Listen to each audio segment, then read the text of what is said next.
Hello, imaginary friends, and welcome to the Imaginaries Literary Podcast. Welcome. Today we have a story for you just in time for the holidays called The Christmas Gift. But before we get into the story, please subscribe to the channel and make sure you like and share this video. And if you're feeling a need to comment, maybe say something about the story or characters or how much better Daniel is at narrating than I am. I'm sure he would love that. So without further ado, here is my story called The Christmas Gift. Enjoy. The Christmas Gift. Crack! The snow shovel broke in two. The handle snapped back and almost hit Andrew in the face. No, he growled through his teeth. He would not be getting any money from this job. Even though his day started well, a broken shovel was only his latest disappointment. The old lady at the first house he approached said, "Yes, please," when he offered to shovel her 40-foot driveway. Andrew calculated how much he was making with every shovelful, but when he finished, the lady came out with a change purse and paid him a nickel. "Don't spend it all at once." She winked. She actually winked. Andrew had decided to agree on a price before shoveling from that point on, but almost nobody wanted the snow shoveled away. His plans were sunk after making only $3.55. With no prospects in sight, he went into a store and bought the only thing that he could afford. He was defeated, irritated, and at the end of his rope. They wrapped the gift, so that was nice, and he had set out to get a present, but it was not the gift he wanted for his brother. Andrew sulked through the suburban streets, dragging along the broken shovel, and cradling the gift under his arm. While crossing one of the streets, Andrew became suddenly airborne. His feet were above his head, and his arms were flailing. He had slipped on a patch of ice and landed with a hard crunch. He laid still for some time, figuring out if any parts of his body were broken. He heard some kids laugh, but no one checked to see if he was okay. It was probably the torn jacket and ratty clothes that kept them away. Andrew sat up and gathered his gift and the pieces of shovel, just as Jackie ran to his side and offered a hand to help him up. Jackie was a lifelong friend. Since kindergarten, they had been playing games late into the night and sharing books almost daily. "Are you all right?" she asked, her forehead knitted. "That looked like a hard fall." Andrew nodded and took her hand. "Thanks, I'm good." "What are you doing on this side of town?" she asked. Andrew lifted his broken shovel. "Trying to make money for Christmas." "Isn't it a little late? It's Christmas Eve," Jackie giggled, but not in a mocking way. She was too kind for that. "Well, none of my other plans worked out," Andrew said. "This was my last-ditch effort." "Was it to get a gift for someone special?" Jackie asked, a wry smile spreading across her face. Andrew nodded. Yeah, my brother. He barely ever gets gifts, and my parents are a little light on presents. Again, so I thought I would help out." He shrugged. Jackie rubbed Andrew's shoulder. "You're a good person, Andrew." "Okay," Andrew said. He didn't feel like a good person. He didn't get the right gift. "You gotta learn to take a compliment." "Hey, you want to know what I got for my brother?" Jackie asked. Andrew almost said no, but held back. It would be rude. "My parents give me an allowance, a special one in addition to my regular allowance, and so I got him one of those A.C. Gilbert robots," Jackie squealed. Andrew's shoulders fell. That was a gift worthy of Christmas. It was something his little brother talked about all the time.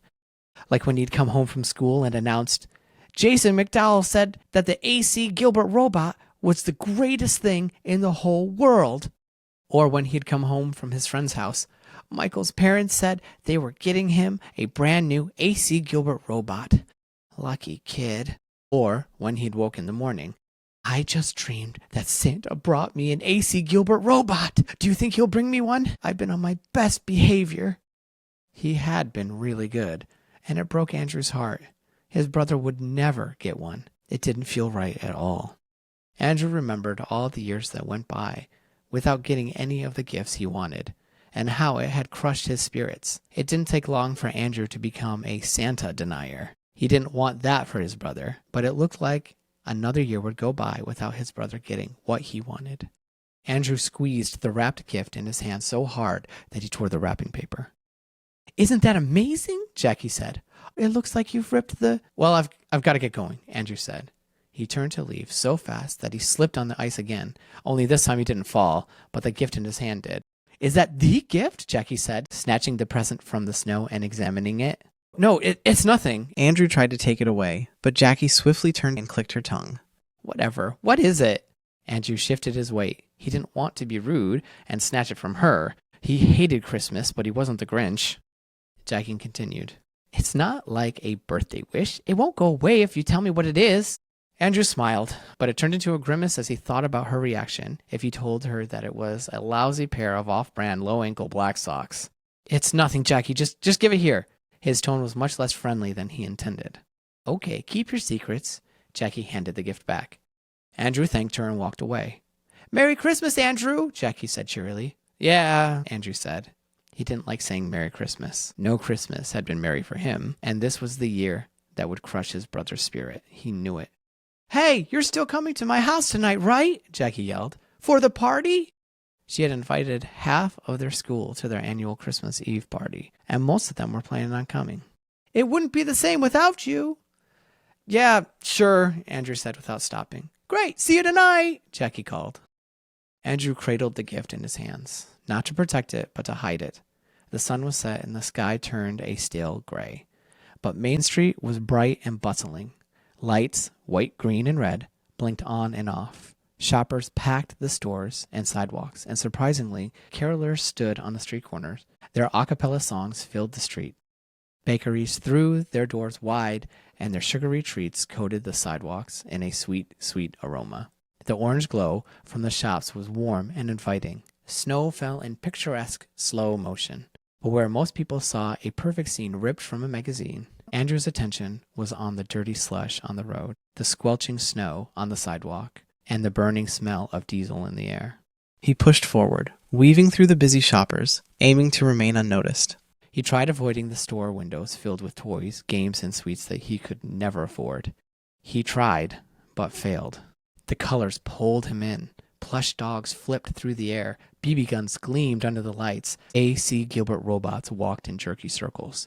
Andrew lost his grip on the wrapped gift and fumbled it for a while before gathering it back into his cold hands. He worked his jaw, squeezed the soft socks underneath the wrapping paper, and pushed forward. It's surprising how Skid Row was only a few blocks away from the hustle and bustle of the perfect downtown. The lights and the music died away, and people were indoors. Abandoned and dilapidated homes stood on every block. Yells and cries issued from many homes, none of them joyful. Andrew walked across the yard of a house without any lights on. The electricity must be turned off again. He jumped up the 3 stairs, they had been broken since 2 summers ago, and pushed through the squeaky front door. "Drew boy!" Justin ran to Andrew and hugged him. Drew boy is what their dad called him, so naturally his youngest brother called him the same. His little arms wrapped around his older brother's middle. His messy brown hair rubbed against Andrew's chest.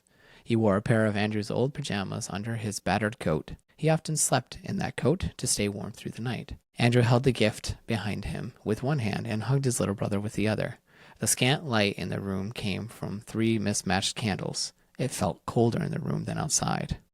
"Where have you been?" Justin asked. "I got caught in a terrible blizzard with 3 abominable snowmen." Andrew picked up his brother and swung him around, and he told him about the blizzard. Justin's laugh was so pure and full of joy that the room brightened. "What are you 2 doing in there?" Mother asked. She carried a large pot and set it down on the table.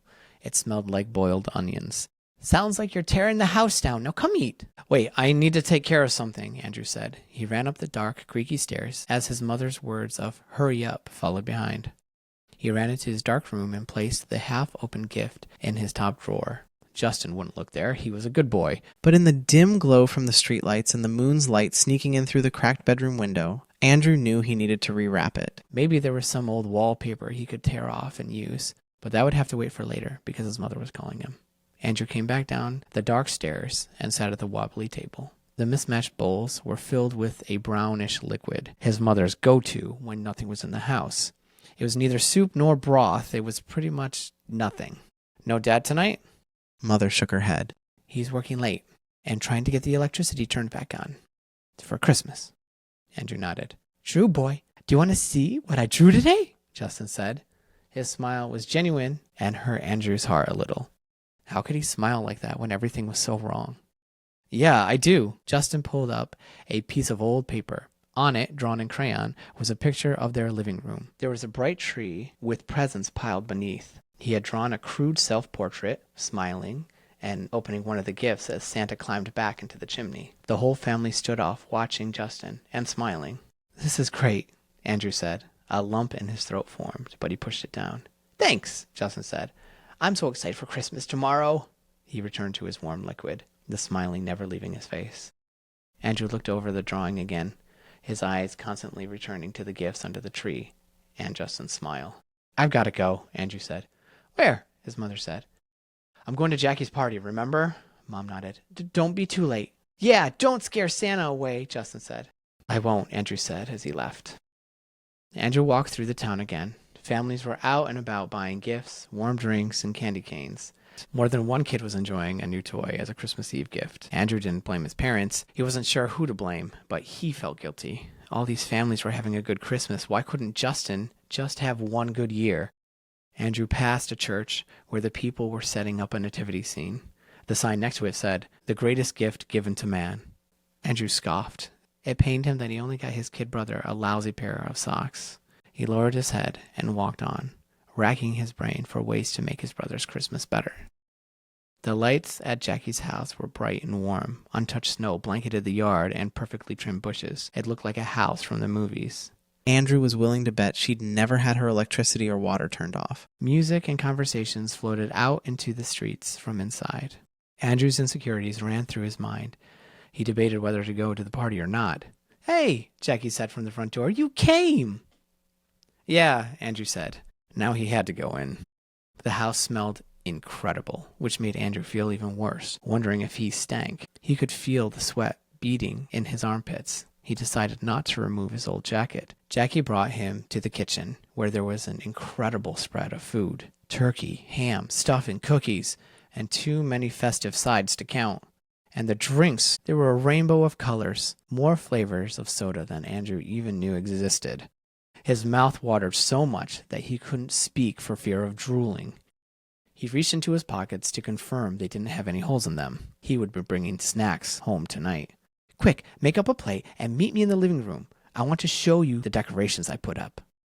Jackie left the room and Andrew made a plate while stuffing some food in his pockets too. There was so much food. A small feeling crept into Andrew's chest. And the longer he felt the warmth, ate the food, and walked on floors that didn't squeak, the feeling grew. A feeling of anger. Swallowing his anger with a mouthful of stuffing, Andrew joined Jackie and many of the other guests in the living room, where a Christmas tree stood tall and bright. The pile of gifts stacked underneath the tree was bigger than Andrew's dining room table. The chattering people and soft Christmas music muted as the anger bloomed again. Jackie was at his side. Doesn't it look great? She asked. When he didn't answer, she continued, I decorated the whole room myself, and I wrapped the gifts too. Well, the ones for my little brother. She went on, talking about the gifts, but Andrew's anger made him completely deaf to the world. He was thinking of how unfair this all was. Why couldn't Justin have one good year? How many gifts does your brother have? He asked suddenly. All of the sounds of the room came back, but all of his focus was on the gifts under the tree. No? Oh, I got him 5, and my parents got him, like maybe 20? Andrew choked on his cookie. Oh, are you all right? Jackie asked. Yeah, I'm fine. Andrew took a drink. Just need a sip. I'm not talking about the food. Jackie's eyes looked through Andrew's, right into his soul. He swallowed hard, but before he answered, the doorbell rang, and Jackie's mother told her to answer the door. While she was gone, Andrew headed over to the tree. His jaw got tighter with every step. Most people can imagine what's underneath the wrapping paper, and Andrew was a great guesser. He could see a game system, a stack of books, enough to be a full series, and an A.C. Gilbert robot. It was in a box, of course, but he knew it was the robot. Andrew took a shaky breath. He reached out and touched it. The thick wrapping paper covering the gift wouldn't break if he squeezed it. This would make Justin feel good. This would give him that perfect Christmas. Before he knew what he was doing, Andrew shoved the gift into his pocket. He couldn't make it fit, though. Half of the gift stuck out of the jacket. He frantically looked around, but no one noticed. Everyone was in their own perfect world, not worrying about money or food or electricity or where their Christmas gifts were coming from. Andrew pulled the turkey leg out of his pocket and hid it under the tree. Now the present fit better. Not perfect, but better. Only about a third of it hung out of the pocket, but he could cover the rest with his arm. Jackie came out of the kitchen, followed by a gaggle of mutual acquaintances. Even if he hadn't just taken the gift, Andrew would have wanted to leave. These kids made him shiver. Their eyes always judged him, and they always laughed at him behind his back. Hey, we were thinking of playing a quick game, Jackie began. I'm actually not feeling well, Andrew said. Oh, Jackie said. Shock and what looked like pain was painted all over her face. Are you sure?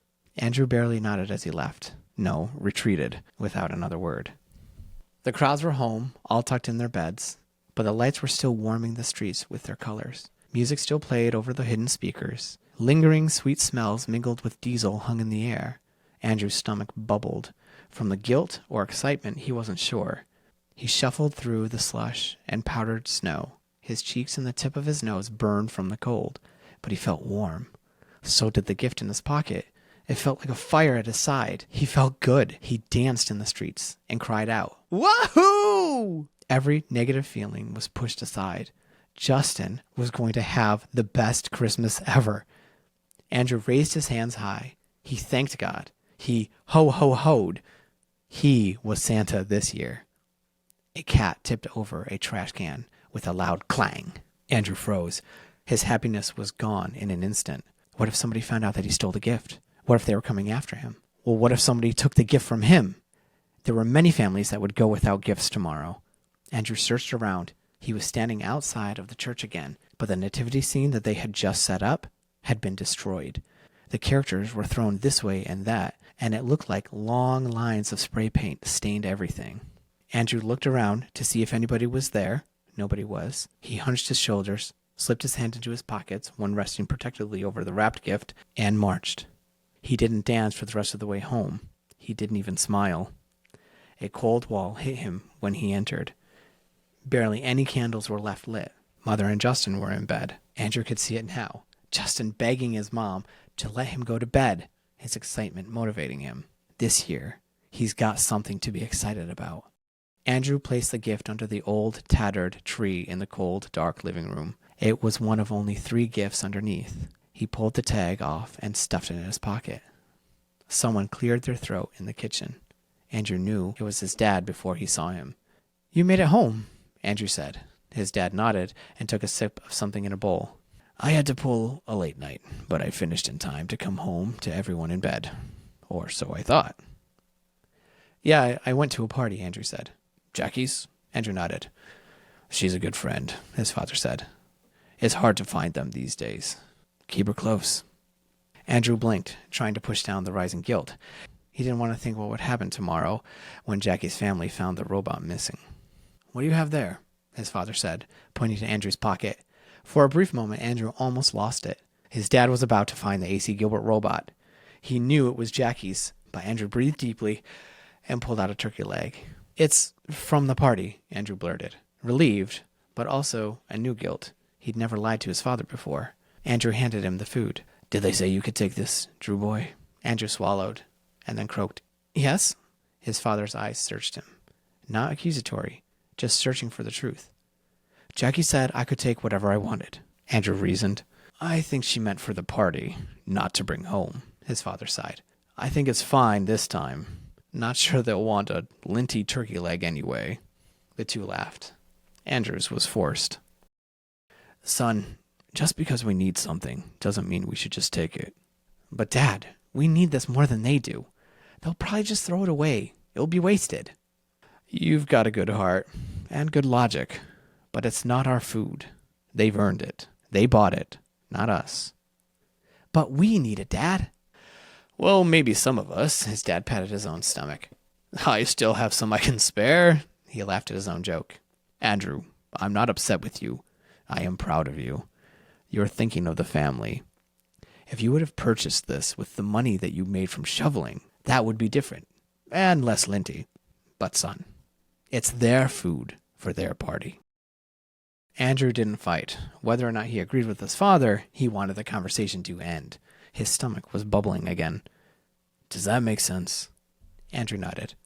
"Good. Now, speaking of your business, I heard you got Justin a gift." Words and spit caught in Andrew's throat. He nodded. Yeah, a good one." "I'm glad someone could," his father said, more to himself. "And with your own money, you know how to make a father proud. It's not fair. I don't think we've..." Andrew raised his hand to stop his father. "It's all right, Dad. I don't need a gift."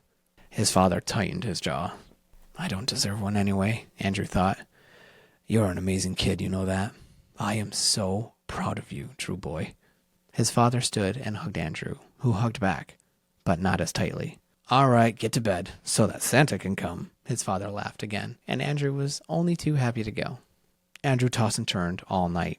His dreams consisted of flashes of Justin happily ripping open gifts, mingled with images of Jackie's little brother crying, and Jackie looking angry. There was no rest for the remainder of the night. Justin rushed into Andrew's room when the sun barely began lighting up the sky. "It's Christmas!" Andrew rubbed his eyes and mustered his best smile. Merry Christmas, Justin." Justin jumped on Andrew and hugged him. Before they went downstairs, Justin woke his mother and father. He was elated that Dad was there. They marched down the stairs. Blue light streamed in from the windows. It was freezing, so everyone wore a blanket over their shoulders. Justin was first to the room, followed by Mother, then Father. Then, trailing behind, was Andrew. He had contemplated hiding the gift, returning it at 2 a.m, throwing it out, but he couldn't decide. So, he did nothing. "Sorry that the gifts are so few," Dad said. Everyone said it was all right. "Well, let's start with the youngest." Justin ran to his gifts. "I got 3!" The smile on his face brought some of the happiness back to Andrew, but only some. He opened up a gift from Mom and Dad, a set of pajamas. Old PJs, but new to Justin. He thanked them with a hug. "Let's have Mom open my gift now," Justin said, handing Mom a piece of old paper with a crude crayon drawing on it. "It's us," he said. "It's perfect," Mom said. "You're next," he said to Dad. Justin ran to get a folded piece of paper under the tree and gave it to Dad. "It's us opening gifts," Justin said. "I can tell. It's lovely." "Will you hang it up at work?" "Of course I will. Now, open up another present." Justin's next gift was a pack of chocolates. "I've never had chocolate before," Justin said. "Yes, you have," Mother laughed. "But not this kind." It was wrapped in a colorful cardboard box. Justin ran his fingers from corner to corner. "Can we all have a piece now?" Everyone made excuses, but Justin was adamant. The family sat silently, chewing and sucking on their pieces of chocolate. "All right, open your last gift," Father said. "It's from your brother." Andrew's stomach did flips. He almost stood up and ran away with the gift. But he couldn't move. He didn't want to. It was kind of like watching a movie when you know something crazy is about to happen. You can't look away. You need to see what will happen next. Justin admired the wrapping paper. He flipped it around again and again. "What is it?" This garnered a look from Mom and Dad, too. "Open it and find out." Andrew's voice broke. Justin went back to admiring the gift. His father whispered, "Andrew, that's too much." "I made a lot of money shoveling," Andrew lied. Justin took great care in removing the wrapping paper, as if he feared the gift inside would rip if he tore the wrapping paper. One side unfolded, then the other. "How many driveways did you shovel?" Dad asked. Just, Andrew began. "What is this, Andrew?" Justin said. He lifted the item forward. It was not a robot. It was a purse with the name Jackie embroidered on the side. Andrew's mouth fell open. He had stolen the wrong gift. Andrew tried to explain, but nothing stuck. He finally had to tell the truth. After a long, loud lecture about responsibility and theft, Dad told Andrew to go get ready. The two of them would return the stolen purse. Andrew didn't remember much of getting ready or leaving the house. It was all a blur. What he did remember was the look Justin gave him. Tears flowed from his eyes, his lips turned down so low that they almost touched his chin. His lower lip pushed out further than his nose, and his eyebrows knitted together. Despite his best efforts, Andrew had ruined his little brother's Christmas. Justin ran to his room, saying, "All I wanted for Christmas was to be together. Now Andrew's going to prison." His mother followed, trying to reassure him that Andrew would come right home. The crunch of the snow beneath his old shoes brought Andrew back from his thoughts and guilt. He stole some sideways glances at his father, but the old man's eyes were locked on the road ahead. The brisk cold chewed Andrew's nose and dried out his eyes. The purse in Andrew's hand felt like it was on fire and weighed a ton. He didn't want to hold it. He didn't want it near him. It made him feel dirty. As they rounded the church, his father stopped. Andrew stopped too, but couldn't look at anything but the ground. "Who would do a thing like this?" his father said. Andrew lifted his eyes. The nativity looked worse than it had at night. The red and black spray paint was serpentined everywhere. The wise men were torn to shreds. Mary lay face down in Joseph's lap, and baby Jesus was strung up to the star by his feet and sprayed red from head to toe. His father continued, "The sign says the greatest gift given to man." He pointed to the church sign covered in spray paint. "Is this what we do with gifts? Is this what we do to friends?" Andrew's father stood for a bit longer, letting it sink in. Then they continued on their way. The sun was blinding and the day was still cold. Andrew didn't notice. He was sweating, not from heat, but from the stress of what he was about to do. When Jackie's house came into view, Andrew spoke for the first time. "Please don't make me do this," he croaked. His dad shook his head and placed his hand on Andrew's back. "You must take responsibilities for your actions." Andrew crept up the stairs of the house and barely pressed the doorbell, hoping that they wouldn't hear him and he could get away, or put it off till later.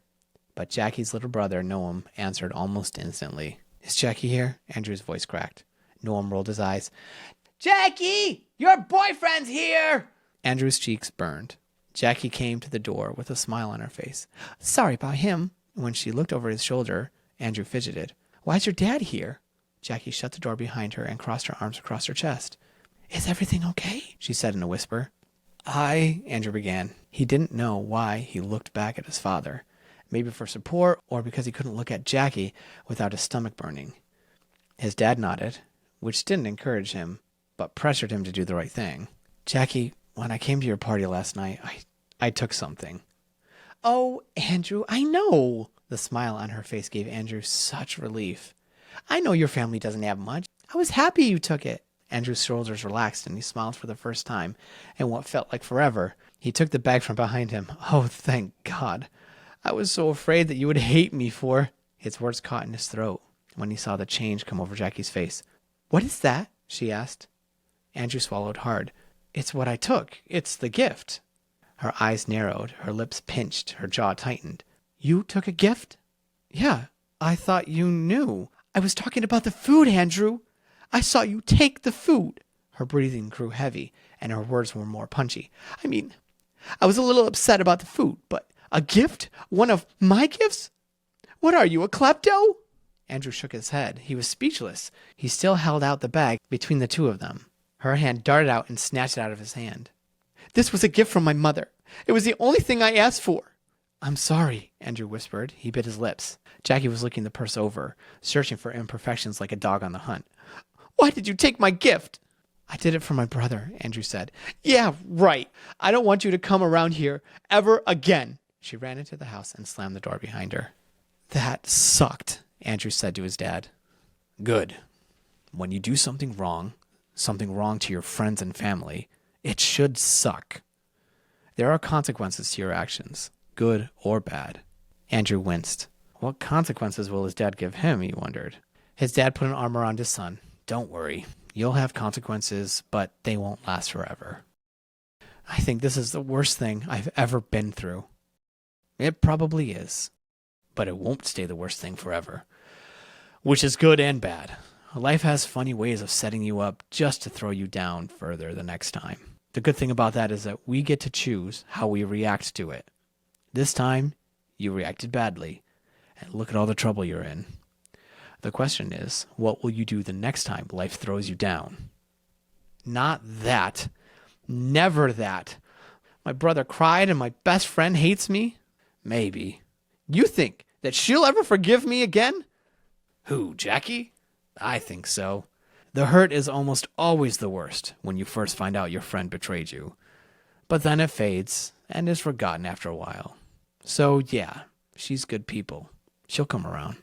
That helped. "Though no matter when she comes around, you'll not be able to see her since you'll be grounded. That's another consequence." "For how long?" "Very long," his dad said. "But it's not the worst punishment. You'll still need to talk to Justin." Andrew's heart sank lower. "Yeah, I guess I will." His brain shuffled through the ways of how to make his little brother happy again. And the first thing that Andrew landed on was to give Justin the pair of socks in his dresser drawer. He had forgotten all about the gift that he worked so hard for, the real gift. It was not long before they were at the church again. A few people scrubbed the red paint from the figures. Some others were piecing the wise men back together. "Hey, Dad, can we help?" His dad looked at the scene for a while. Are you trying to delay the inevitable? Or did you have something to do with... What? No. I just want to help, Dad. Just making sure, his dad said with raised hands. I think it's going to help me feel better, Andrew said. All right, his dad said. A small smile tugged at his lips as the two walked onto the church lawn. The end. If you made it to the end of this story, I thank you from the bottom of my heart. It means the world to all of us. So if you could sub and even comment, it really helps us get in front of more people. If you'd like to look behind the curtain of how we write stories, we have episodes where we discuss that exact subject. Be on the lookout for the discussion about this story. It'll be coming out soon. In the meantime, maybe check out this video? Or maybe this one? Or both?